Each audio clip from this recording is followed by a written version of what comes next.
Hey everyone, welcome to PunkCast. My name is William Maxwell. I'm a student of Web3 and the owner of Punk8624. Cryptopunks are 10,000 uniquely generated characters stored permanently on the Ethereum blockchain. No punk is the same. This is a show dedicated to celebrating the punks behind the punk. My hope for this podcast is that we capture the essence of the punk culture, elevate the brand and the individual behind the punk. One last thing. Projects discussed on the show is not financial advice. Crypto and NFTs are a volatile and risky asset class. Please always do your own research. Other than that, let's go.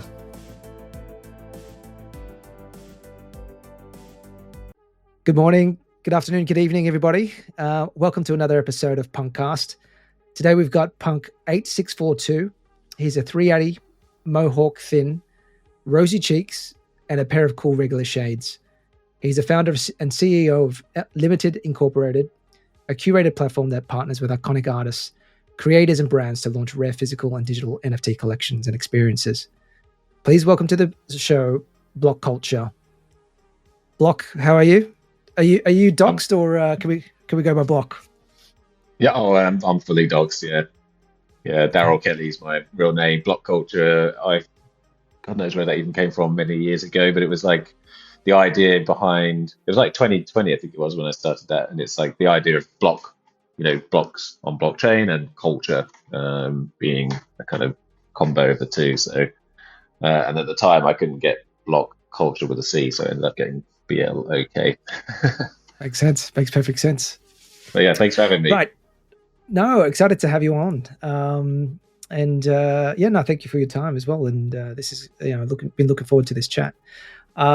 Maybe if you could just start off with a brief introduction to yourself and your background and what sort of got you to where you are today. Yeah, perfect. Okay, so I'm Daryl Kelly. I'm currently the CEO and founder of a company called Ltd.Inc, which you introduced.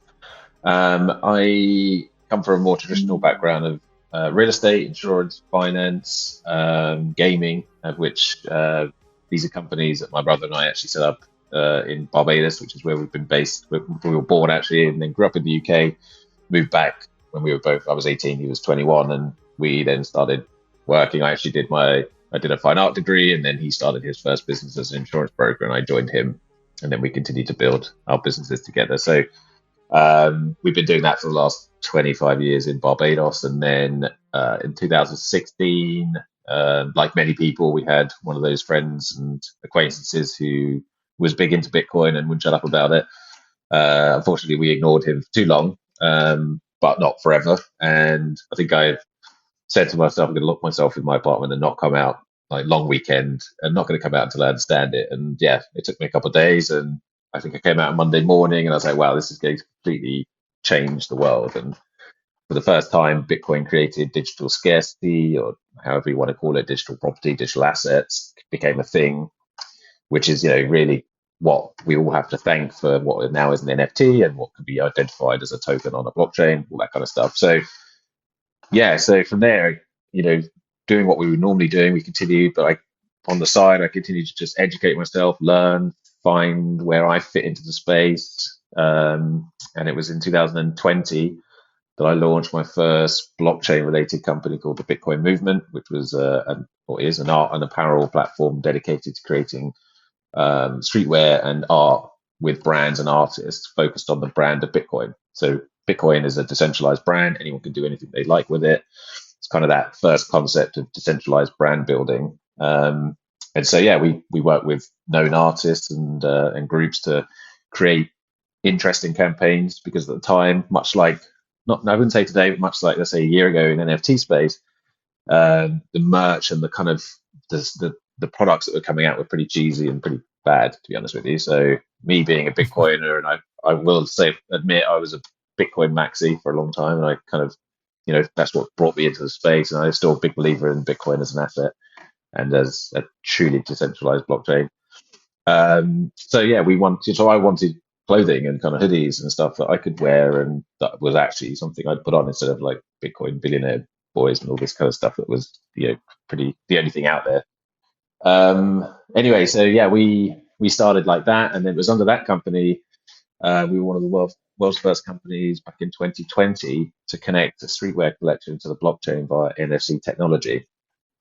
And we did that with the UK wrapper. We did 300 pieces, hats, hoodies, t-shirts, and we infused the products with NFC chips and then built our own phone app and then launched it.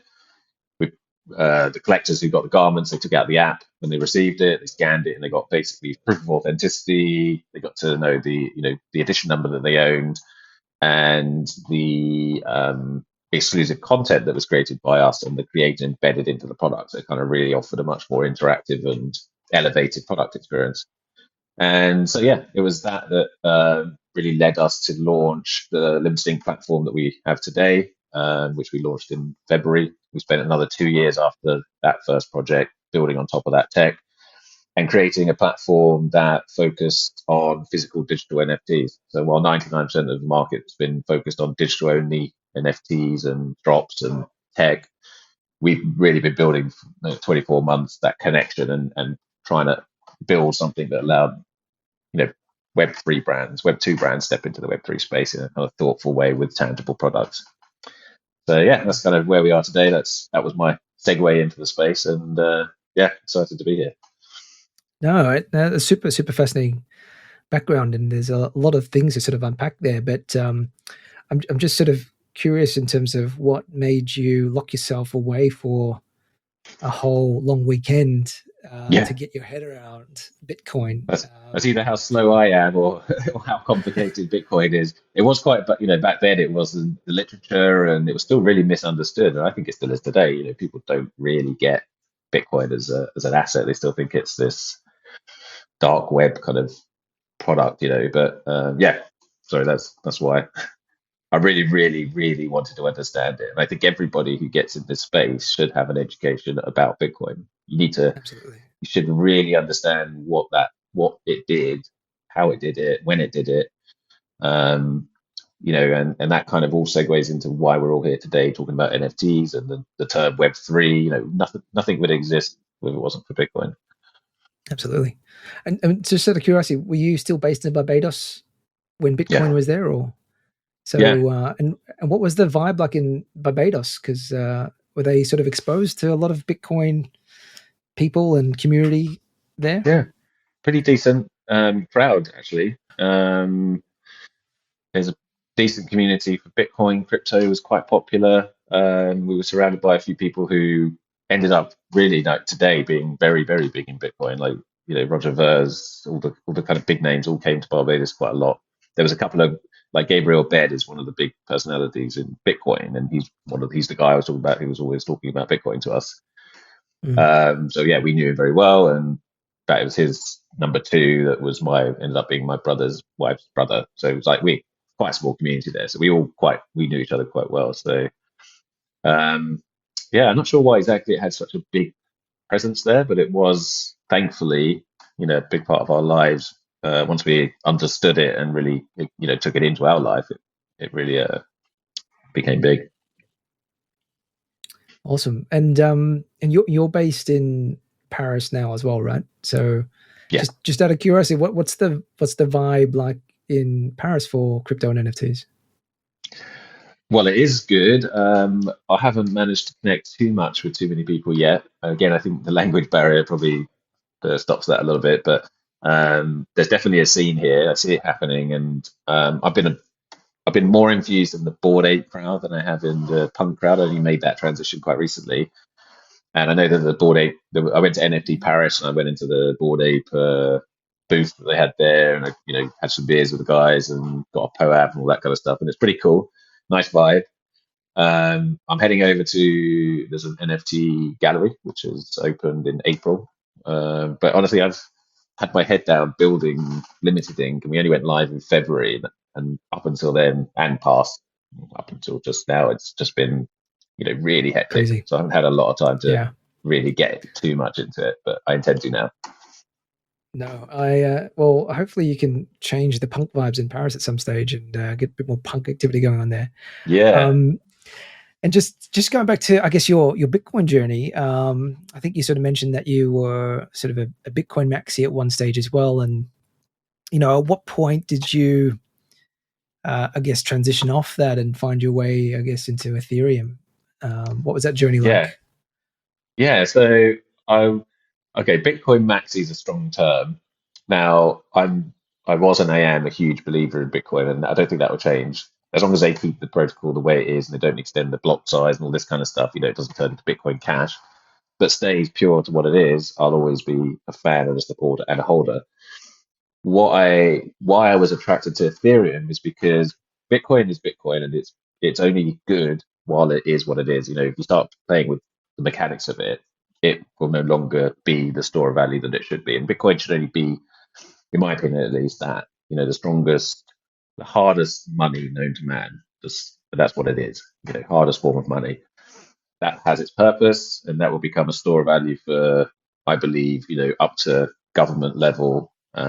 Countries will be using it as a store of value as part of their reserve currency. That's its power. Ethereum, now when Vitalik looked at Bitcoin and said, well, this is great, but actually you can do a lot more. And he said, okay, I want to turn this into a programmable money, programmable blockchain. And then he took that to the next level. So Ethereum is now sort of, the internet of money, and the next stage of the internet. So interactive, much more sort of flexible, and you can do just a lot more with it. And with what he's done and what the whole community have built on top of Ethereum was just really interesting and creative. And that kind of got me going for my creative energy. And I thought, wow, there's so much going on here. And then the final one was learning about the ERC 721 token and essentially the creators' shares. And when I saw that, I was like, this is going to completely, kind of like a Bitcoin moment for me. Like, wow, you're telling me that artists can be rewarded a creator's share on every secondary sale in perpetuity.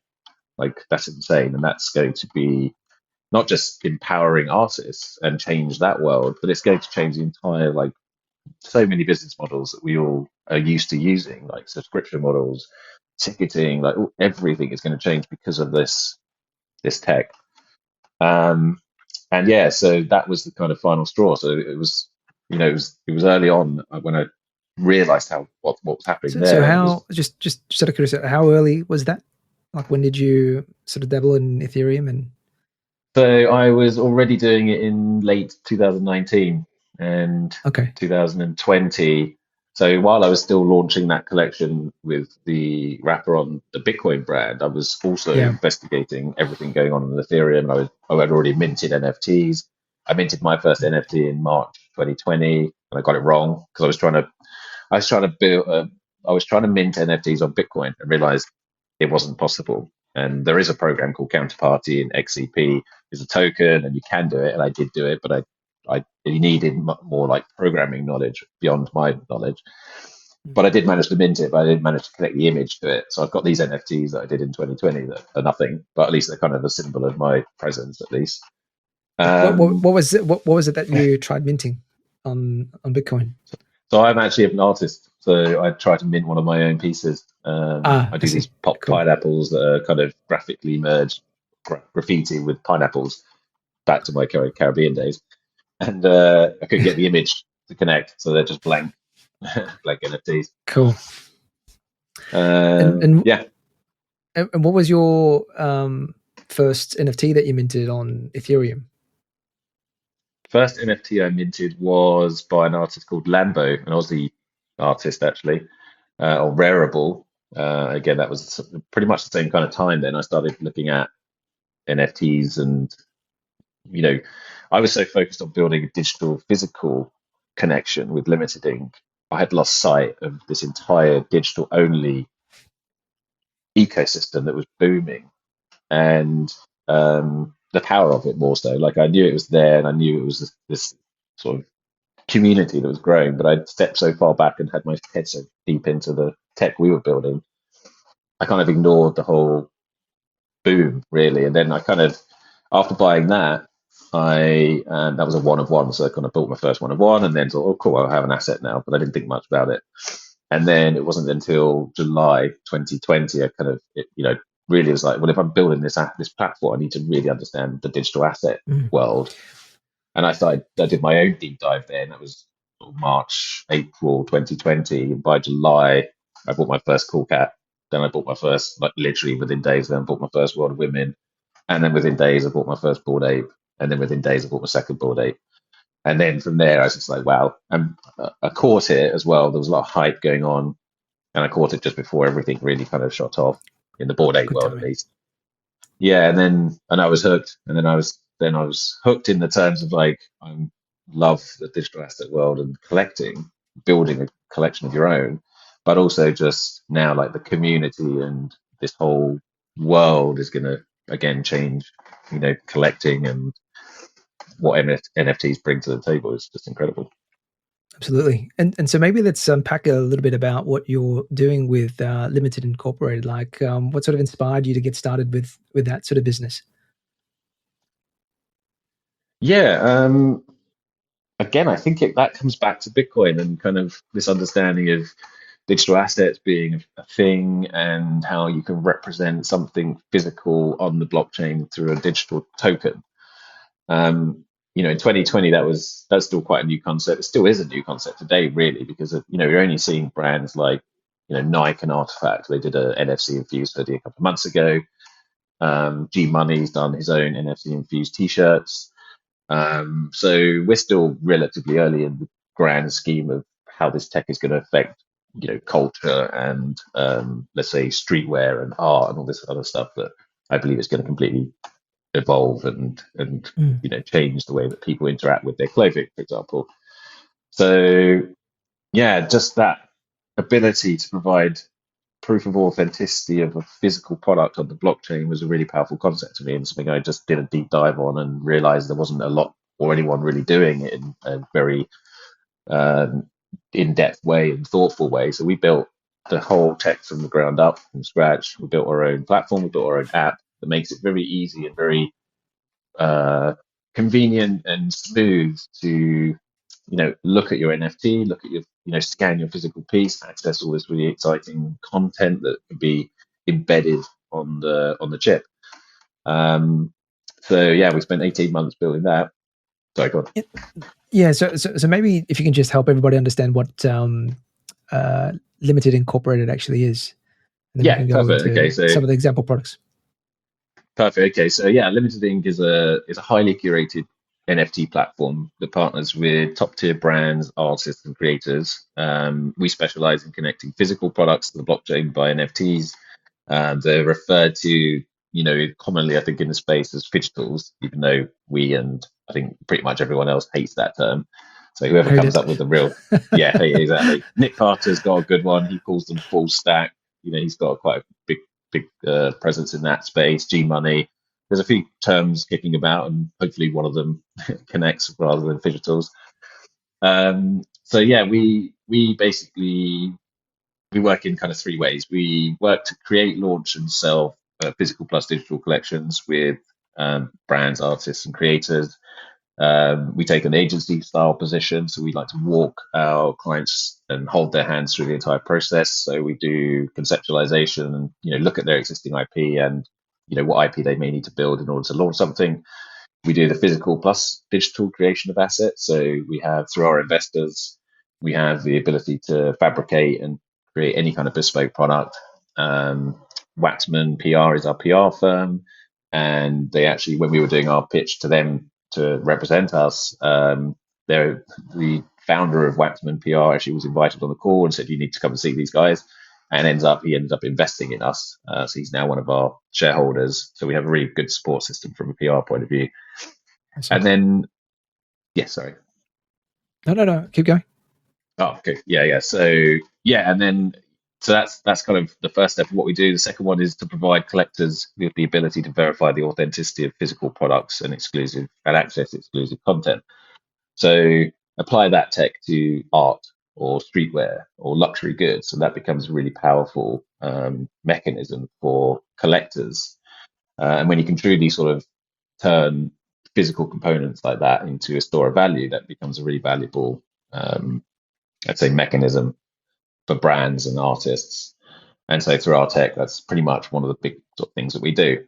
And then the third one is to create a trusted marketplace facilitating the secondary sales of these authenticated physical goods. So, trying to solve that kind of big black market problem of luxury goods, for example. Now, if Louis Vuitton or whoever that brand might be, or an artist applied the technology to their work or to their handbags or to their luxury goods, using a platform like ours. I mean, let's take Nike, for example, and the StockX model. Nike launched these capsule collections of their trainers. They sell for, let's say, $1,000, but on the secondary market, they're now selling for $4,000. Now, Nike are not connected to the resale value of those trainers. They're completely removed, so they never capture any of that value. With our technology, Nike launched it on Ltd.Inc. They sell those in the primary market. They sell them for $1,000. That's great. Sell out within minutes.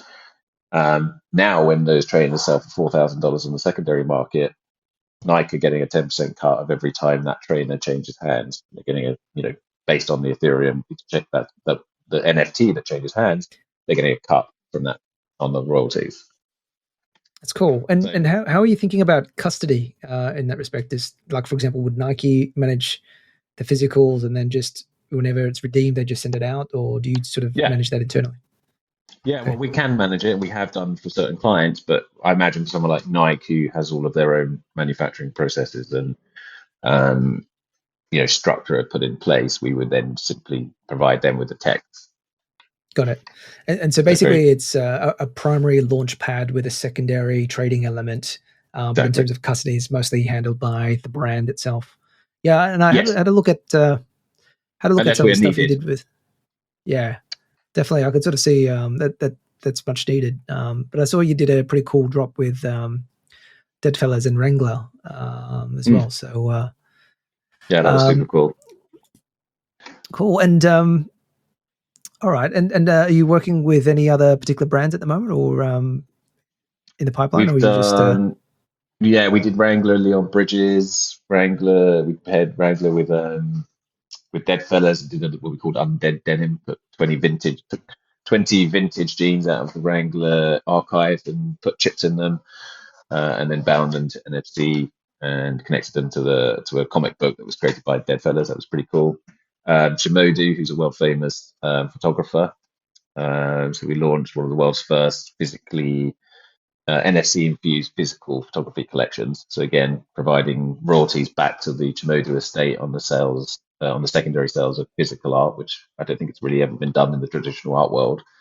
So we're kind of trying to disrupt that space as well. And then looking ahead, we've got, I think, because of our tangible element, we get approached by big traditional brands. So we've had some pretty big conversations with traditional fashion brands, luxury products. They're looking to kind of step in a bit in a kind of, not in a big way, because everyone, I think, at the moment is a bit cautious of the bear market, but certainly exploring opportunities. And luckily what we do is we're not here trying to tell everyone to jump in here and do a 10,000 PFP collection, but rather, step in thoughtfully, carefully, know your market, know your audience, and try and pair them with a native Web3 brand that already has an existing community, for example, and really try and pair them well, so that there's an actual happy response. That's really cool. Because I definitely do see a lot of Web2 companies coming in. I think they hear buzzwords Web3, NFT, and I think they approach it top down, but not really getting the underlying cultural elements that's really important and critical to actually launch a successful Web3 product. Big time. Yeah, it's a big miss, I think, a lot of time. Absolutely. And I sort of notice every morning in your good morning tweets, you're always finishing off with invest in culture. Maybe if you'd elaborate what you sort of mean by that, and because culture and Web3 definitely go hand in hand, but what does it sort of mean for you? Yeah. So when I bought the domain for Bitcoin Movement, which was in 2019, I bought the domain for Ltd.Inc as well. So I kind of already had this vision to create this platform that allowed collectors to really connect with creators through what at that time was kind of like art on the blockchain.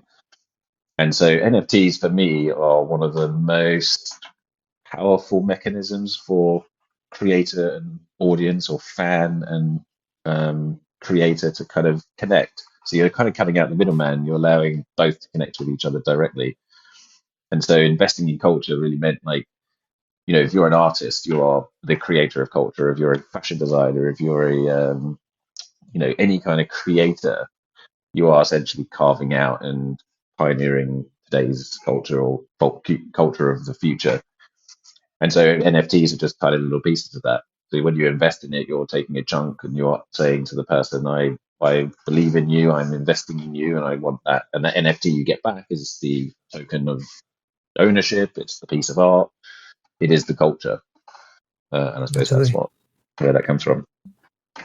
I don't know if that was explained clearly, but that's what I mean. No, I think it's full of it, right? And I think you've picked a spot where fashion is culture. It's a form of self-identity as well. Identity is a really big social signaling element of what culture is, right? So yeah, no, totally get it. Like Wrangler said it really well.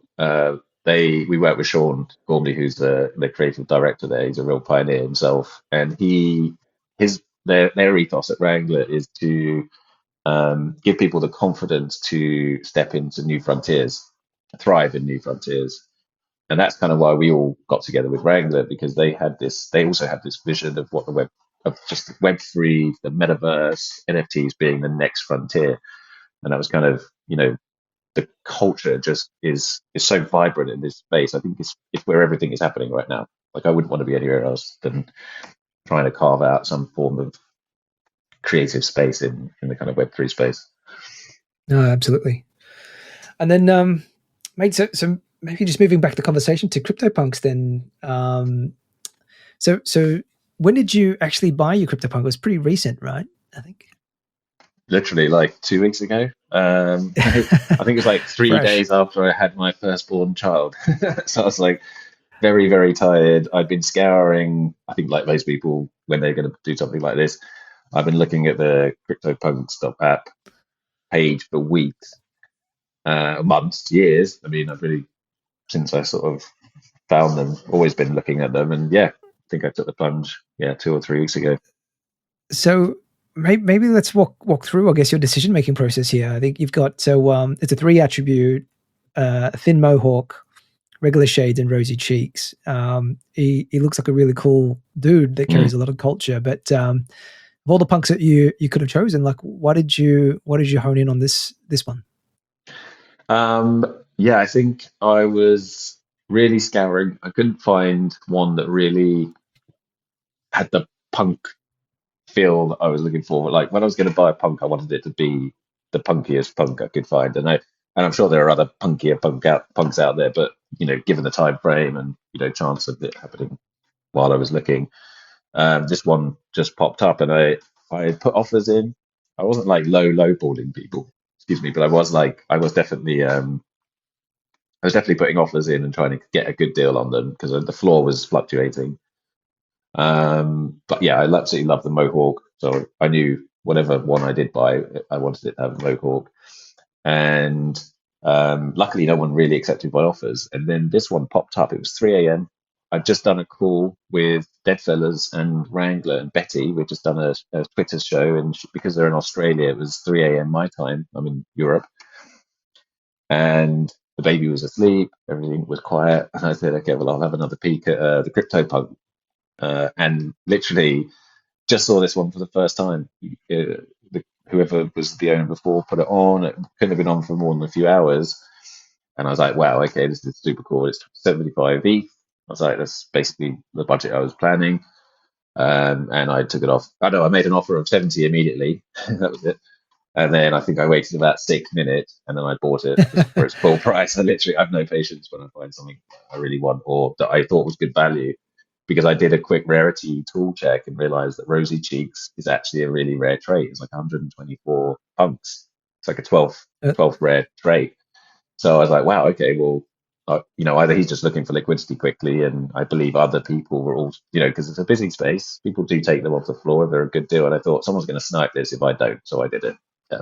And I've been happy ever since. I love it. Beautiful. No, he's a super cool punk, and I guess just out of curiosity, like what made you, I guess, interested in punks? You said you were looking at a punk for quite some time, but I guess what sort of stirred your interest? Because I know you were on Bored Apes and some other projects as well.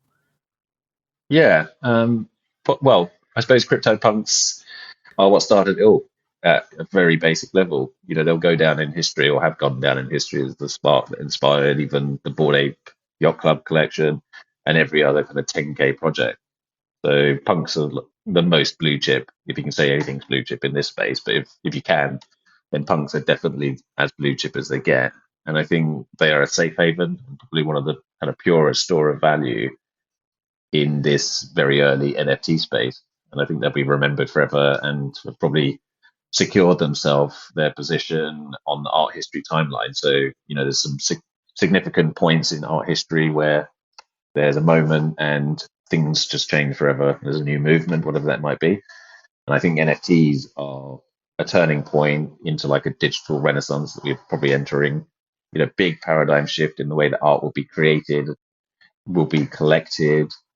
And so, yeah, I believe at this point, as we head into a more digital world, and as digital assets are now a thing because of Bitcoin and because NFTs and the metaverse, and digital ownership will become part of life, they're just such a significant part of that, and they kind of sparked that first step. So I think holding one is got to be something that people will want to do in 5, 10, 15 years when it's all more understood. Absolutely. And so what were you rocking as your profile picture before the punk? My Bored Ape, my holy grail of apes. So I went through a couple of apes when I first bought one.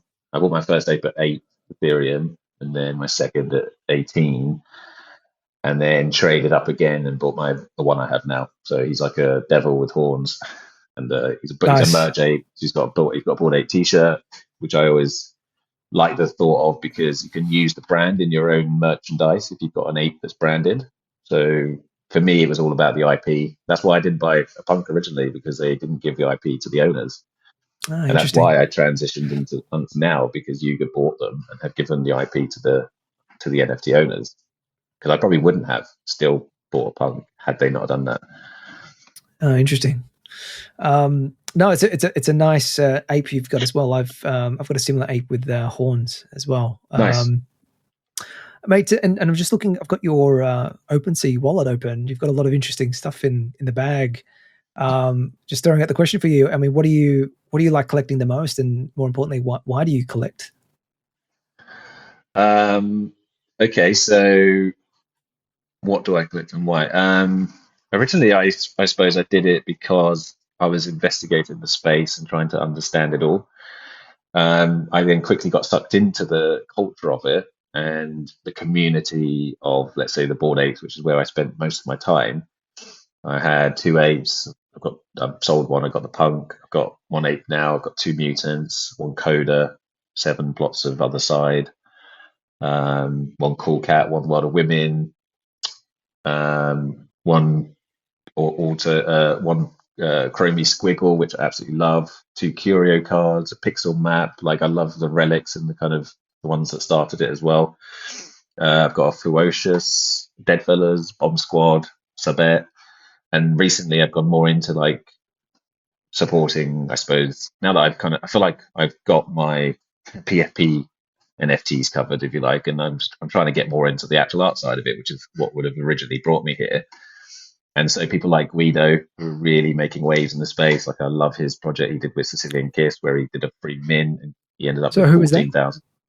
Guido de Sal. Okay, yep.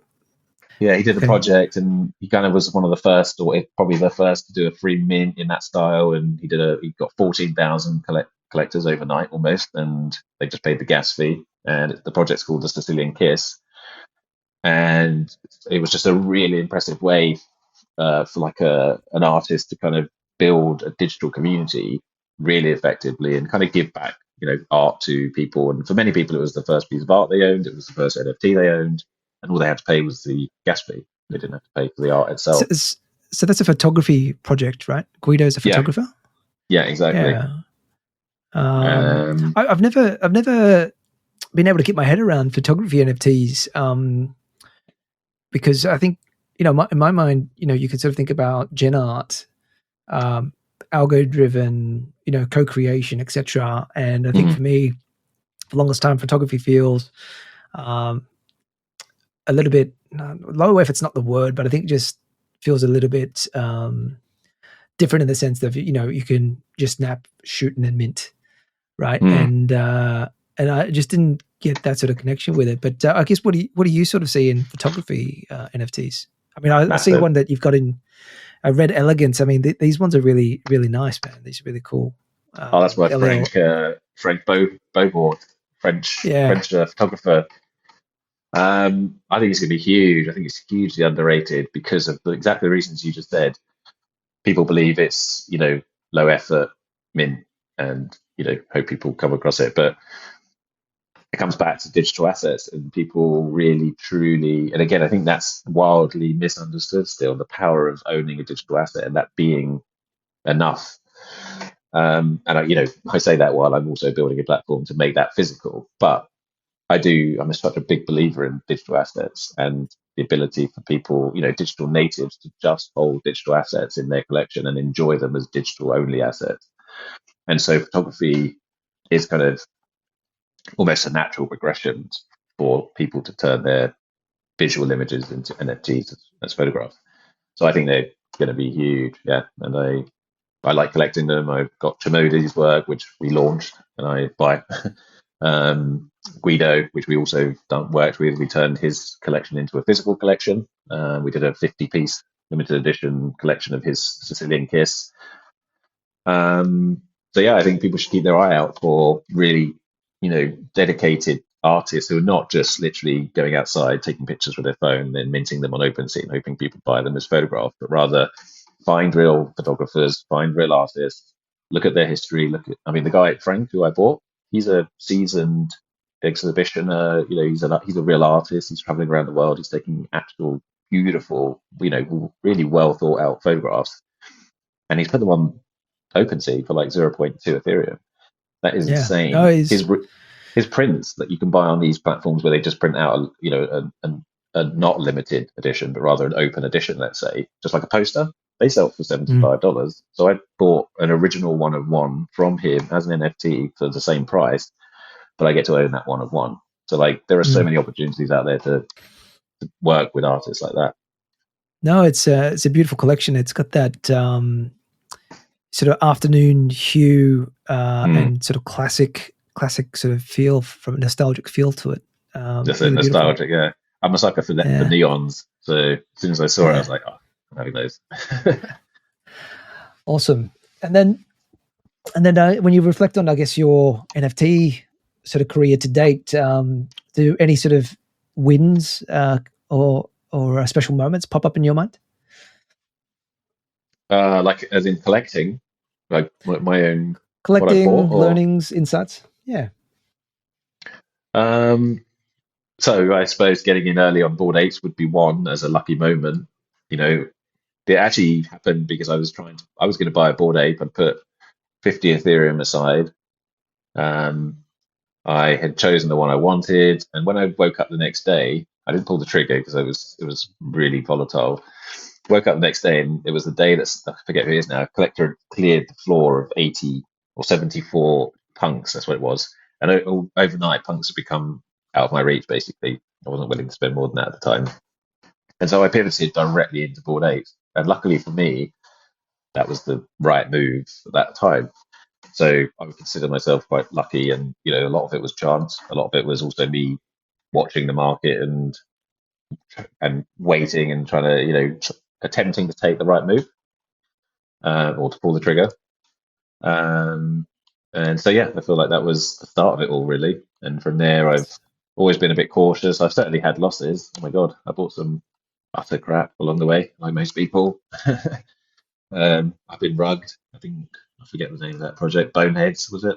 I don't know. I don't want to speak badly about anyone either. Maybe they're still doing things and it's just tough. It's a tough market out there. So I don't want to be like, they rugged me. But I haven't seen a lot come out of their Twitter, and I don't know. But yeah, that was probably one that I could have just flushed money down the toilet. Bored Apes was huge, right? I think it was like, so I think it surpassed everybody's expectations in terms of what they were able to do, which is really, really cool. It's amazing what they've done. What they've they've just taught the entire world how to share the wealth, give back, treat your holders like shareholders, not customers. And I think Absolutely. they'll be studied in school for years to come. Well, I think in some ways they pioneered, I guess, the concept of utility, right? Yeah, Airdrops and all those other bits and pieces, which is a really fascinating and interesting way to unlock value for your yeah, holders. absolutely. And then, do you have any sort of big insights or lessons in NFTs that you sort of uncovered for yourself? Like there was a special moment, or I would say NFTs, I suppose, is a simple rule: buy what you like. Don't try and chase gains, or I mean, unless you're, DJs will be DJs, and people are here just to speculate and flip. If you're doing that, go for it. That's part of the market as well. But if you're here to collect and take it slow and build a thoughtful collection, do your research, go back in time, see why things became valuable, what made them, what made the community strong, and then buy with your heart. Like, buy a collection because you want to have a collection, not because you're trying to make money from it. And chances are you'll do well from it if you're buying things you like. awesome. From a crypto point of view, because that's really where I've come from before NFTs, I would say buy as much as you can. Like, hard assets are out of the reach of young people today. You can't buy. It's very hard to get on the property ladder. It's very hard to get assets in your hand because it's everything's just so expensive. So crypto is kind of like this generation's opportunity to create a portfolio of hard assets. So buy Bitcoin, buy Ethereum, buy quality NFTs. If you can get your hands on Cryptopunks, Bored Apes, Fidenzas, Autoglyphs, I don't know, they're all up there and way expensive, but fractionalize them. Like, do what you can to build a portfolio of these hard assets, because that's today's version of our parents' property that they were buying when they were 20 to 40 or whatever. Yeah. Absolutely. Cool. And when you when you look out into the crypto Twitter space, who's your favorite punk personality that you like coming across? Favorite punk personality. So I'm still kind of getting in tune with the punk community and who's who, but I would say like Gary V has been someone I've aligned with on a lot of his kind of points of views. He's really positive influence on the space and on young people in general. He's got a really good kind of outlook, and he's very energetic, and I think he's really positive. And while he doesn't have a punk as his profile picture, he has plenty of punk. I would say Bobby Hundreds is awesome, what he's doing. I know he's a punk holder, and big sport of what he's doing. He did with the hundreds, doing with the hundreds, doing at a bomb squad. And then I think like 6529 is obviously just a legend out there. Keep doing what he's doing. He brings a lot of value, knowledge to the space. I follow all of them.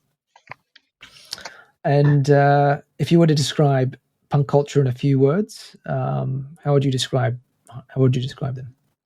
Punk culture in a few words. Wow. Original, disruptive, creative, and just long term. Like, if you get one, diamond hand it, because it's part of history. Awesome. Mate, and I know these are pretty heavy questions for somebody that's just been a punk owner for a few days, for a few weeks, but it's worthwhile asking. And then Definitely. if you could pass on a message to the next owner of your punk, what would you like to say to them? To the next owner of my punk, give it back, you thief, because I'm not selling. Probably, yeah. I'm not selling this one. I mean, maybe if I trade it up to another one, but I love the big beards as well. So if I get my hands on a big beard one day, I might trade this one. But no, I don't think I would sell it. So yeah, I've been hacked. Give it back. No worries. And mate, and lastly, I guess closing comments from your side, and how can sort of people reach out and find you and connect with you? Yeah. Okay. So my personal account is Blokculture, BLOK culture, and .eth. So that's my wallet as well. Ltd.Inc, which is the company we're building and trying to, work with a range of creators to keep disrupting and doing things that maybe haven't been done with NFTs before. We're not coming at it in the way that I think a lot of brands have for that whole just digital side. We're really trying to carve out an original kind of idea and just do wacky stuff. We're at the end of the day, we're kind of an experimental studio. We're just trying to do things that haven't been done before and get creative. So yeah, Ltd.Inc, Ltd.Inc, or the website www.Ltd.Inc.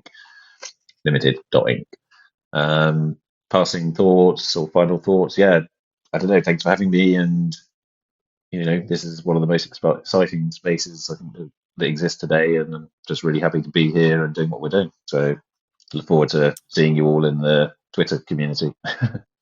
Awesome, mate. Daryl, thanks for your time today, man. This is fun, and Likewise. look forward to seeing how you sort of progress in the space with Ltd.Inc. And best of luck with that.